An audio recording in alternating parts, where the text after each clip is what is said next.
I will say, let's talk about this before we get to the games, though, because I've had this question recently. Okay. Because now that we've seen the preseason go from 4 to 3, you've got people out there that are like, well, maybe it could get even smaller. Maybe we could go 3 to 2. And I remember 10, 12 years ago, the commissioner, one of his talking points was that preseason football doesn't reflect the quality of the NFL product, so let's cut it in half and expand the regular season. And we're halfway to doing that. 17-3, I think, is the layover to 18-2.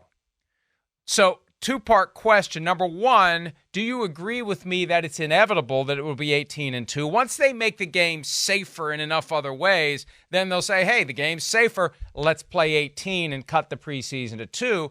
And do you think at some point, maybe in your lifetime, probably not in mine, they'll just go all the way to 20-0? 20 regular season games, no preseason games. Let's just get it going. Let's take half the calendar every year with games that count, starting after Labor Day and running that Super Bowl into March. Do you see that happening? Well, your 18-2 thing, I think I can see that happening. I can. I don't know if I would agree with it. I don't think that's a fair trade-off. Hey, here's one like you're talking about, live game where it's going to be a bunch of crazy guys, and here we'll take off what? A game where, like you're saying, a lot of the starters aren't going to play anyways. So I hope there's a lot of more money involved in that for the players when it comes to that point. Well, there will be. But there will be. But the other thing to that too is I don't know if that's the right thing for the sport to cut away the preseason football games. I know it's not the ultimate experience and it's not the best product. But yeah, these are necessary games like we hear about all the time. You know, I can tell you I was in year 3 and I liked the preseason. I needed still at that point to feel the guys around me and the team, the speed of the game, the D linemen, all of that. So, and it helped with, gauging yourself to, now I'm ready to play real football when that time comes and I can protect myself better. Where I don't think there's enough of those experiences right now. And we got into this last week with players being enough in game shape, enough moments of, like Mike Tomlin said to start the show, of sparring, because at some point you got to box. And, when we got to 18-2 or 20-0, I think, now you're getting into, we're just getting into heavyweight boxing fights. We're not going to get guys conditioned. And I think it'll just increase the injuries on the football field. That's the thing I don't like. I don't like the current status because I don't think training camp's long enough and physical enough to get guys ready like we've hit on a little bit. So I hear what you're saying. Dollars are the bottom line. But I hope they don't go too far here to where they hurt the younger players and the players who need development, and the preseason is important to them being at their best for the regular season. All gets back to this question, and you hear it a lot from the old school coaches, the callousing of the body. Yes. Through the training camp. Right. Through preseason. Right. And I don't know what kind of numbers are out there to back it up, but I know that there are coaches. Jason Garrett was talking about it on this show last Friday while you were asleep at the Motel 6 in Cleveland.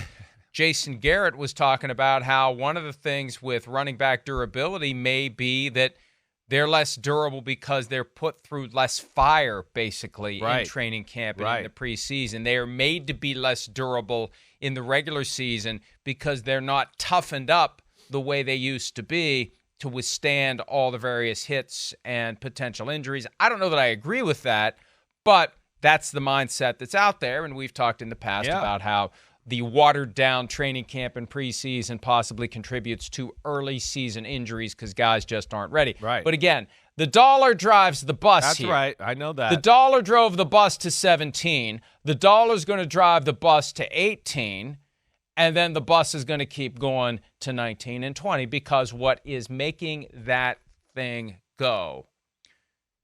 More inventory for gambling, more inventory for legalized wagering. As more and more states come online, as companies like Penn National commit to paying ESPN $1.5 billion over 10 years, the entire machinery is going to be geared toward more things on which to bet. And yeah, you can bet on preseason games, but I suspect there's a hell of a lot more action being placed on regular season games. They mean more. Yeah. They're more exciting. There's more information. Right. We know who's going to play. We know who's injured. We know who's not injured. It is a shot in the dark and a sign of pure and complete degenerate status if you are betting on preseason games. Yeah. Period. Why would you bet on preseason games? There's Why? plenty. I had Why? people texting me last weekend. What do you think? I like the over in the Jets-Cleveland game, right? You heard me saying that in the dressing room. I had friends texting me. What do you think about the game? I said, you're a degenerate. That's what I text back. That's what I said. You're a degenerate. You have a problem. If you'll bet on that, you'll bet on anything. You'll bet on a coin flip between friends. You'll bet on when flights are going to land, like Kramer once did in an episode of Seinfeld when he rediscovered his gambling habit. You will bet on anything, but that's the point. There is a greater magnet for the gambling money of all of the potential bettors out there if there's more games. Yeah, I hear you. And there's only so much cheese you can cram into the crust of the pizza before you got to find someplace else to stick the cheese. And that's why I keep thinking they're going to get to 20 at some point. Not soon, but at some point. I mean, I don't doubt you. What I don't like about that is I think it'll be, all this talk about player safety, and it's gone overboard.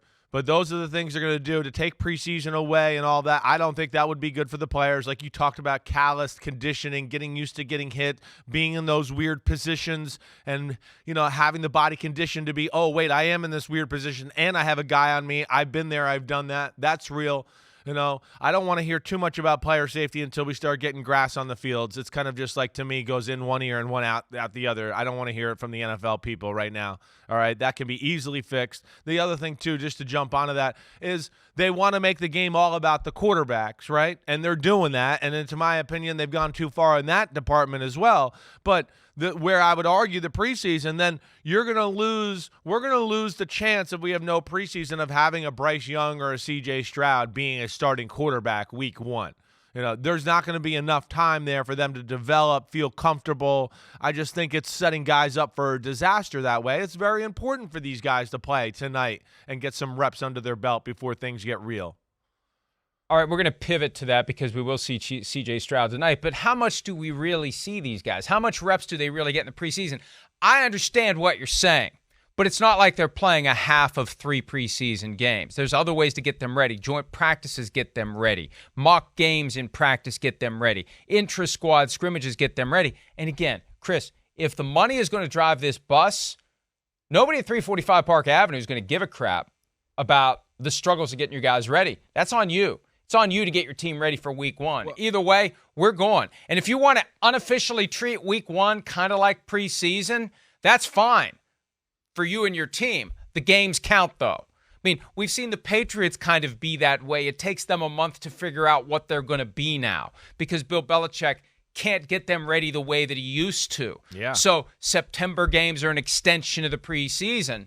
Fine, but the games count in the standings. That's the problem. At one point, somebody was complaining about the preseason being meaningless. I said, hey, you want to give it a little meaning? Make your preseason record one of the tiebreakers deep down on the list, like some point before coin flip. Make the preseason. How dare you? Well, hell, you want to make it meaningful? That's a way to make it meaningful. Here's a way to make the preseason meaningful. Make the first 4 weeks of the regular season the de facto preseason. And that could be what ultimately it is. And again, 345 doesn't care. They just want the mammoo that comes from flipping preseason games to regular season games and putting them in prime time and putting the stars out there and seeing the money flow in from having those games count versus the games that don't. That's why I think it's moving that way. Well, it's funny just because a lot of preseason games became a thing, right? Because the owners were racking in the cash then, too. That's what's funny, too, because they don't have to pay, the star player a $4 million check for the game or a $2 million check. Everybody gets nothing, peanuts in the preseason. So it's not like they're hurting for money. I just want to throw that out there. Okay, they're still getting parking and concessions, and there's people still going to the football game. Excuse me if I don't shed a tear for the owners that pay. I know. Hey, what? We're not proposing a bake sale, but here's the reality.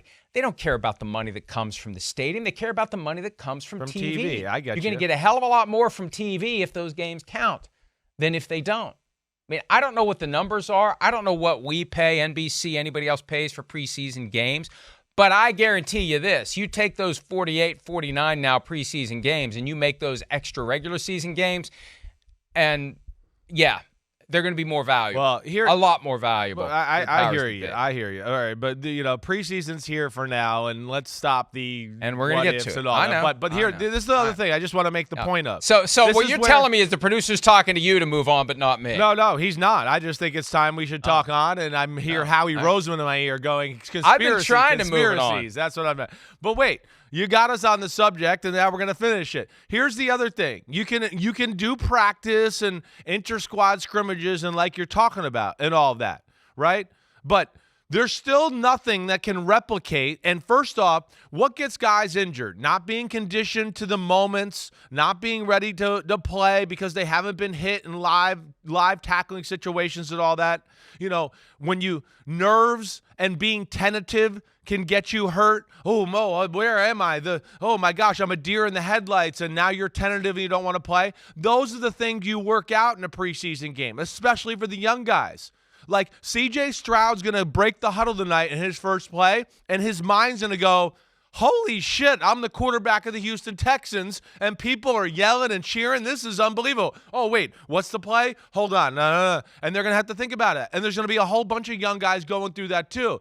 And it's how to handle those nerves in that situation that will help him be a better player to stay safe, safe and healthy during the season. So that's where I like the preseason. So that was it. I'm sorry. I hear you. Yeah. I hear you. Yeah. 345 don't care. Let me tell you a quick story before we move on to focus more on CJ Stroud and the Texans and the Patriots tonight. I had this epiphany yesterday, and I'm not going to say how it came to be because that may anger some people off that I would rather not deal with today, frankly.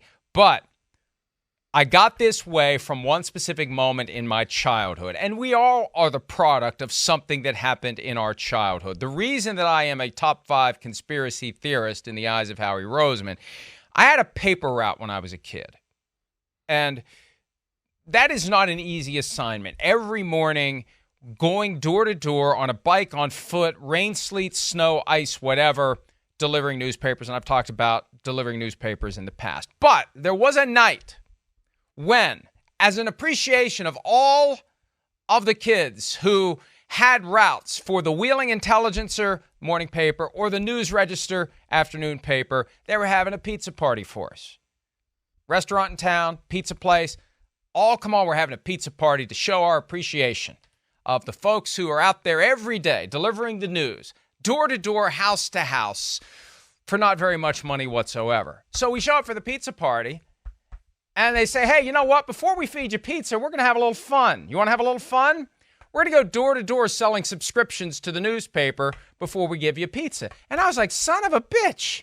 And I was like 12. I wish in that moment I would have said, I'm out. I'm not doing this. I'm not selling your damn subscriptions before you give me the pizza that you lured me here for. So anyway, that's why I'm the way I am. That's the one moment more than any else from my childhood that causes me to always look for the BS that's lurking in anything that anyone is trying to sell me, because there's always something else going on. Damn. And that's the moment that has me thinking, there's always something else going on. Damn, that's what they do in West Virginia. We got stand-up people in North New Jersey. They would never do stuff like that. So I don't know. No, absolutely not. Absolutely not. In Jersey, they just put a gun to your head and say, go sell the damn subscriptions. Right. It would be a shame if this gun would go off. God, that took a dark turn. Hi, it's Mike Florio. Thanks for watching PFT on YouTube.